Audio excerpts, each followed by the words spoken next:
Премиерът Бойко Борисов ще посети хидровъзела Цанков камък. На място министър-председателят ще се запознае с изпълнението на строителството и нивото на завиряване на язовира.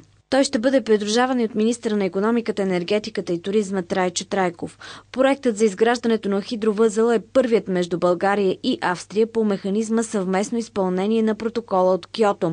От 2011 година съоръжението трябва да произвежда ток. Стартът не може да се отлага, тъй като ако не се спази срокът, Националната електрическа компания ще плаща солени глоби. Язовир Цанков камък е част от каскадата Доспад Въча, най-големият хидроенергиен проект, реализиран за последните 30 години.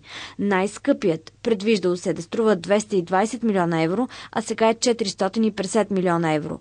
И най-скандалният – стойността на язовира и пътната отсечка, по която сега се извършват довършителни дейности, възмутиха неотдавна премиерът Бойко Борисов. Той нарече 22-километровият път златен, тъй като за изграждането му са необходими 120 милиона лева. Покрай удвоената цена лъсна и огромният хонорар от 1,5 милиона лева на лидера на ДПС Ахмед Доган като консултант.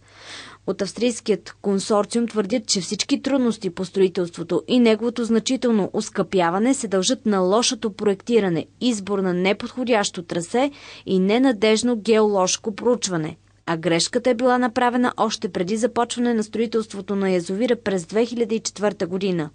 Имало няколко варианта за обходен път, но сега се установява, че е избран най-лошият.